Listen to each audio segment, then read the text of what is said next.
la evaluación de resultados. Es la cuarta dimensión del modelo integrado de planeación y gestión, el MIPG. La idea hoy es entender bien qué es eso de evaluar resultados en el sector público, por qué dicen que es tan importante para que el Estado sirva a mejorar a la gente y cómo se supone que funciona. Conecta lo que se hace, las acciones, con la información que necesitas para saber si funcionó, si se logró lo que se esperaba y sobre todo cómo mejorar. El fin último es, pues, asegurar que lo que hace el gobierno de verdad tenga un impacto positivo en la sociedad. Le permite a las entidades públicas, digamos, monitorear cómo van avanzando en su gestión en el día a día y fundamentalmente verificar si los logros que tienen, los resultados, corresponden a las metas que se pusieron al principio. Y claro, si usaron bien los recursos y el tiempo que planearon. ¿Qué se busca impulsar con todo esto? Son tres principalmente. Primero, y esto es clave, impulsar decisiones basadas en evidencia.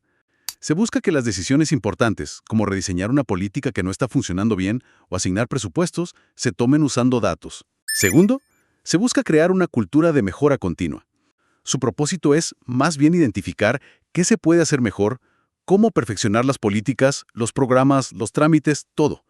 Y se ve como una responsabilidad de todos en la entidad, no solo de los jefes o de la oficina de control. Y el tercer objetivo es la generación de valor público. La pregunta clave es, ¿eso que entregamos de verdad satisface una necesidad importante de la ciudadanía? ¿Provoca un cambio social positivo? El resultado importante no es solo la entrega, es el impacto bueno que tiene en la vida de las personas. Ese punto del valor público me parece fundamental.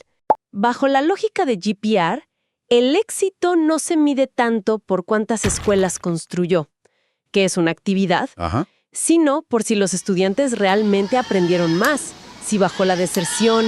Ese cambio de foco de la actividad al resultado final, al impacto. Ese es el corazón de esta dimensión, ¿cierto? Exactamente. La pieza central es el Decreto 1083 de 2015, que es el decreto único del sector función pública. Pero la clave realmente fue la modificación que le hizo el Decreto 1499 de 2017. Ese fue el que de verdad integró sistemas que antes andaban medio separados, como el de desarrollo administrativo y el de gestión de calidad. Los metió en un solo gran sistema de gestión y lo articuló con el sistema de control interno. Y además, estableció las 18 políticas de gestión y desempeño. Y una de esas es justo la de seguimiento y evaluación del desempeño institucional. O sea que el 1499 fue el que amarró todo. Te podría decir que sí. Pero ojo, esa norma no está sola. Se conecta y se refuerza con otras leyes importantes. Y es fundamental la Ley 87 de 1993, la de control interno, porque el MIPG integra el control interno como un mecanismo clave para supervisar y evaluar cómo van las cosas. Y mencionabas también unos COMPES, ¿no? Ah, sí. Documentos de política pública importantes, como los COMPES 3294 y 3785. Estos fueron los que orientaron al país hacia la gestión por resultados y crearon el Sistema Nacional de Evaluación, el Sinergia. En resumen, sí hay una estructura legal robusta diseñada para que la evaluación sea parte obligatoria del ciclo de gestión pública. Ahora, llevémoslo a la práctica. Ya entendimos el qué, el por qué y la base legal. ¿Cómo saben las entidades y el gobierno central si se está avanzando? ¿Qué herramientas se usan? Bueno, la herramienta principal que centraliza el reporte es el FURAG. Es el Formulario Único de Reporte de Avance de la Gestión. Este es el instrumento que usa el DAF, Función Pública, para recoger información de todas las entidades sobre cómo están implementando las 18 políticas del MIPG. Y también cómo va el modelo de control interno, el MESI. ¿Y qué hacen con toda esa información del FURAG? Pues los datos que recogen se consolidan cada año en el Índice de Desempeño Institucional, el famoso IDI. Este índice busca dar una foto, digamos, comparativa del desempeño de las entidades y le sirve tanto a las propias entidades para verse en el espejo como al DAF-P para identificar fortalezas y sobre todo dónde hay que apretar tuercas, dónde hay áreas de mejora. ¿Y hay alguna lógica detrás de cómo se mide? Mencionaste la cadena de valor. Exacto. Detrás de la medición y de la evaluación en general está la lógica de la cadena de valor. Es un concepto clave para entender cómo se generan los resultados. Imagínala como una secuencia. Usas insumos, o sea, plata, gente, recursos. Con eso haces actividades, procesos, tareas. Estas actividades generan productos, que son los bienes o servicios que entregas. Esos productos, si todo va bien, producen resultados, efectos directos en la gente o en el entorno. Y esos resultados, a su vez, contribuyen a impactos, que son cambios más grandes a más largo plazo, sociales, económicos. Entiendo. El material que revisamos trae algunos ejemplos concretos que ayudan a aterrizar esto. ¿Nos cuentas alguno? Quizás el de la gobernación de Antioquia. Claro, el caso de Antioquia es interesante porque muestra un resultado muy tangible. Según el análisis, ellos usaron los lineamientos del MIPG y montaron un sistema de seguimiento digital para un programa de subsidios rurales. El resultado concreto: lograron reducir drásticamente el tiempo que se demoraban en gestionar esos subsidios. Pasaron de un promedio de 60 días a solo 20. Eso es una mejora directa para el campesino, un ejemplo clarísimo de valor público generado por mejorar la gestión interna. Buenísimo, un beneficio directo. Pero el análisis también muestra casos donde la cosa no es tan color de rosa, ¿verdad? Como el del DNP, el Departamento Nacional de Planeación. Exacto. El caso del DNP ilustra una tensión importante. Por un lado, el DNP sacó un IDE, un índice de desempeño, altísimo en 2021, casi perfecto, 98.2%. Uno diría, wow, todo funciona de maravilla. Pero ojo, sus propias auditorías internas encontraron 7 hallazgos relacionados justo con esta dimensión, la de evaluación de resultados. O sea, una cosa dice el índice y otra la auditoría interna. Algo así. Sugiere una posible brecha entre lo que mide el indicador agregado del FURAC y la realidad operativa de adentro. Como acción de mejora, el DNP propuso, fíjate, fortalecer la coherencia entre sus proyectos de inversión y los objetivos del Plan Nacional de Desarrollo. Reconocieron ahí un punto débil. Y parece que hay otro caso, el del ICA, que muestra cómo usan estos datos para ver cómo van en el tiempo. Sí, usa los puntajes que saca en las políticas MIPG a través del FURAC para monitorear su evolución. El análisis muestra que compararon resultados entre 2022 y 2023. Vieron mejoras en algunas cosas, como seguridad digital, que subió 1.5 puntos, pero también detectaron bajones importantes, como en talento humano, que cayó 11.4 puntos. Esos datos, sobre todo los bajones, funcionaron como alertas. Prendieron las alarmas para que internamente revisaran qué estaba pasando y definieran cómo corregir. Surge la pregunta: ¿qué tan bien miden estos indicadores la esencia de generar valor público, más allá del cumplimiento formal? Ahora, hablemos de la gente.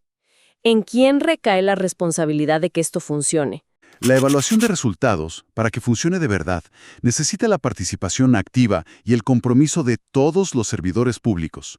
El trabajo de cada día, de cada funcionario, desde el director hasta el que atiende en la ventanilla, contribuye de alguna manera a los resultados finales de la entidad. Imagínate un analista que trabaja, digamos, en una oficina de atención al ciudadano. Su papel en la evaluación de resultados se vería más o menos así. Primero, definir metas. Al empezar el año, se sienta con su jefe.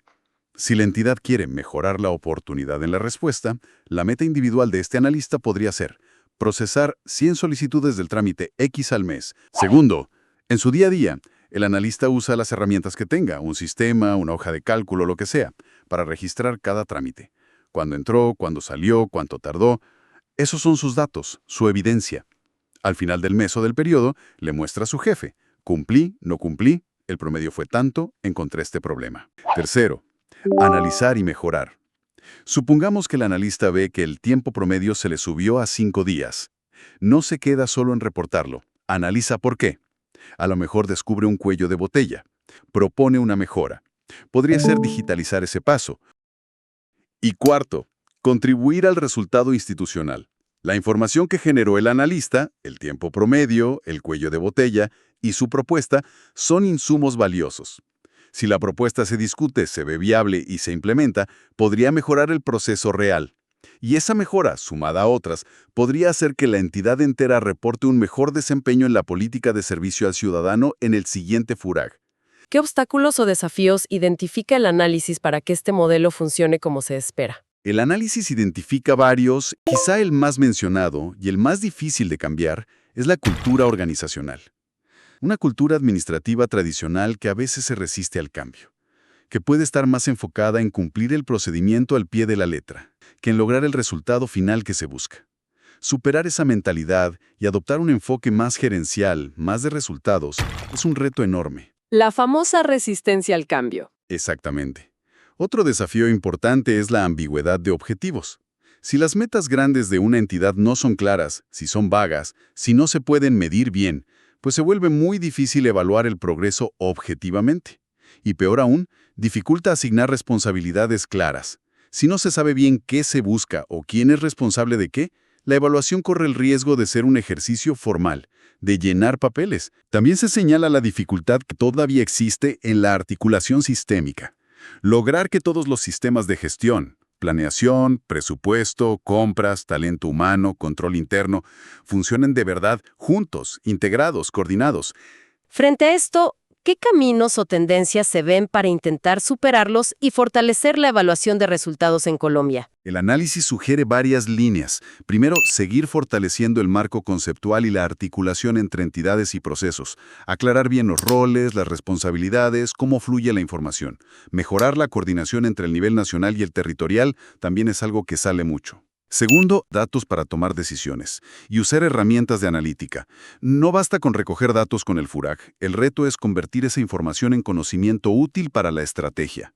Se promueve que las entidades usen sus autodiagnósticos, la analítica de datos, para identificar puntos débiles y oportunidades de mejora, pero de forma proactiva, no solo reactiva. Y tercero, se menciona el enfoque de estado abierto. Esto significa no solo ser más transparentes con la información de gestión y resultados, sino también abrir espacios para que la ciudadanía participe más en la planeación y en la evaluación. Por ejemplo, incorporar la percepción ciudadana con encuestas de satisfacción se ve como algo cada vez más necesario para complementar los indicadores internos.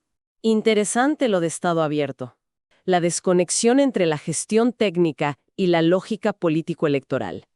¿Puedes explicar qué significa eso y cómo afecta? Básicamente significa que el MIPG, con todo su enfoque en planificar, medir, ser eficiente, evaluar con evidencia, opera bajo una lógica, digamos, técnica y gerencial. Busca optimizar la gestión pública con criterios de eficacia, de resultados a mediano y largo plazo. Una lógica racional, por decirlo así. Sí, una racionalidad técnica. Pero la administración pública real, en Colombia y en muchos sitios, está muy influenciada por otra lógica, la político-electoral. Y esta lógica a veces prioriza otras cosas. La lealtad política puede pesar más que el mérito técnico para nombrar a alguien en un cargo alto. La visibilidad en medios o el rédito político a corto plazo pueden influir más en dónde se pone la plata que la necesidad estratégica real o el impacto social de un proyecto. Crea problemas concretos para la evaluación de resultados. Puede llevar a que los directivos roten mucho, y eso dificulta la continuidad de las políticas y que alguien responda por los resultados. Puede hacer que los objetivos se definan de forma ambigua. Puede hacer que los resultados de las evaluaciones técnicas, por muy rigurosas que sean, tengan pocas consecuencias reales y van en contra de intereses políticos. La falta de sanciones efectivas por mal desempeño, que a veces se siente, suele ser un síntoma de esta desconexión. Los retos para consolidar una cultura de evaluación son también, y quizá principalmente, de naturaleza política. El éxito del MIPG en esta dimensión depende mucho de que la lógica gerencial logre permear, logre equilibrar o incluso, en algunos casos, pesar más que la lógica político-electoral en las decisiones clave. La dimensión de evaluación de resultados se presenta como un motor clave para modernizar la gestión pública en Colombia. El objetivo es claro, que lo que hace el gobierno sea más efectivo, más eficiente y que de verdad genere valor para la ciudadanía. Vimos que hay un marco normativo detrás y herramientas como el FURA para intentar medir. Pero su consolidación enfrenta retos importantes. Cambiar una cultura organizacional que a veces se resiste, articular mejor los sistemas, asegurar que los indicadores midan lo que de verdad importa, usar mejor los datos y, sobre todo, fortalecer los mecanismos para que la evaluación lleve a una rendición de cuentas real y tenga consecuencias. Exacto. Y quizás, como una reflexión final para quienes nos escuchan, conectando con esa tensión entre lo técnico y lo político que discute el análisis, podríamos dejar una pregunta en el aire. Más allá de seguir afinando herramientas como el FURAG, o de mejorar procesos internos, o de dar más capacitación, ¿Qué tipo de cambio quizás más profundo se necesitaría en la dinámica política y administrativa de Colombia para que ese principio de generar resultados medibles y valiosos para la ciudadanía logre pesar de forma decisiva y constante, incluso cuando entre en conflicto con intereses políticos de corto plazo o intereses particulares? ¿Qué se necesitaría para que esa lógica gerencial realmente gane más terreno? Una pregunta compleja y fundamental, sin duda. Muchísimas gracias por guiarnos en este análisis tan detallado de la evaluación de resultados en el MIPG colombiano. Y gracias a quienes nos acompañaron hoy.